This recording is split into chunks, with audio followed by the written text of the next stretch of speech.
All guys, good evening guys. ఇప్పుడు ప్రస్తుతం కువైట్లో ఇండియా నుండి చాలా మోసం జరుగుతుంది. ఏజెన్సీ మన కువైట్కి గల్ఫ్కి పంపించేవారు చాలా మోసం జరుగుతుంది. ఇప్పుడు మన ఆంధ్రాలో ఒక అబ్బాయి వచ్చారనమాట ఏజెంట్ త్రూ.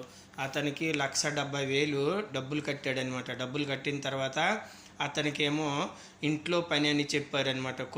కొయిటి ఇంట్లో పని అని చెప్పారనమాట. అతే కాననేసి మెడికల్ అన్ని హైదరాబాద్లో చేసుకున్నారు. చేసుకున్న తర్వాత ఏమో హైదరాబాద్ నుండి ఫ్లైట్ ఎక్కించారు. మెడికల్ అన్నీ అయిన తర్వాత వీసా తెప్పించి మెడికల్ అన్నీ ఇక్కడికి పంపించారు. ఎక్కడికి? కువైట్కి పంపించారనమాట. అయితే అతనికి ఫ్లైట్ ఎక్కడి నుండి ఉంది? హైదరాబాద్ నుండి ఖతార్కి ఉందన్నమాట. ఖతార్ నుండి మళ్ళీ కువైట్కి ఉంది. అతను చదువుకోలేదనమాట. చదువుకోపోగానేమో టికెట్ ఏమో ఎయిర్పోర్ట్లో ఇచ్చారు. ఇచ్చిన తర్వాత ఏమో అతను తిన్నగా ఎక్కడికి వెళ్ళాడు? హైదరాబాద్ నుండి ఖతార్కి వెళ్ళాడు. ఖతార్లోనూ ఒక రాత్రింతుడు తెల్లవారినేసి సౌదీ బోర్డర్కి పట్టుకుని వెళ్ళిపోయాడు అనమాట. అతని పేరు శివ. చాలా బాధపడ్డాడనమాట. చాలా బాధపడి ఇప్పటికి ప్రస్తుతానికి అతనికి ఎవరో మొబైల్ ఒకటి ఇచ్చిన తర్వాత అతను చాలా బాధకి అక్కడ పడుకోవడానికి కూడా ఒంట్లు గడ్డి మీద చెదరేసుకొని పడుకుంటున్నారనమాట. ఈ విషయము మొత్తము వీడియో చేసి వైరల్ చేశాడనమాట. తేళ్ళు, తర్వాత ఏమో పాములు ఇవన్నీ కనిపిస్తున్నామన్నమాట. మంచి నీరు కూడా తాగడానికి లేదనమాట.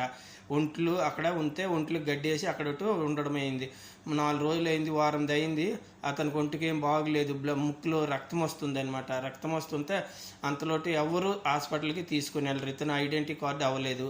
అందుకోసమని అక్కడ 3 ఉన్నారు కానీ ఎవరు చూడలేదన్నమాట. చాలా బాధతో వైరల్ చేస్తే ఇప్పుడు మనము ఆంధ్ర ఎన్ఎస్ లోకేష్ అతను రెస్పాన్సిబుల్ తీసుకొని అతనికి చెప్పారు, మీరేం బాధపడకండి, వచ్చేస్తారనేసి.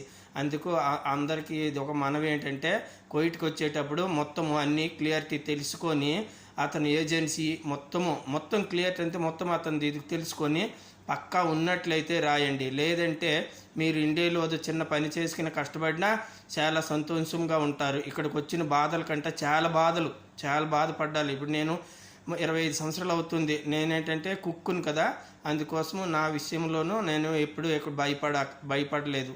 అయినా కొన్ని ఇంట్లో చాలా బాధపడి ఈ రోజుకి ఇంతవరకు నేను ఒక కువైట్ ఇంట్లో ఇప్పుడు జీతం కూడా తగ్గిపోయింది. చాలా పరిస్థితి ఇంటికాడ బాగలేక ఇప్పుడు నేను పనిచేస్తున్నాను. అందుకు మీకు వేరే వాళ్ళకి అందరికీ తెలియజేయడం ఏంటంటే, ఏజెన్సీల ద్వారా వస్తే చాలా ప్రాబ్లం అవుతుంది. మీరు ఏజెన్సీని నమ్ముకోకూడదండి, నమ్మొద్దండి. ఇది ముమ్మాటికి నమ్ముతున్నాము. ఈ వీడియో చేసినాను. విషయం మీరు ఈ వీడియో అందరికీ వైరల్ చేయండి. తర్వాత యూట్యూబ్లో చూడండి, షేర్ చేయండి, సబ్స్క్రైబ్ చేయండి. హలో గాయ్స్, ఉంటాను. Okay, bye.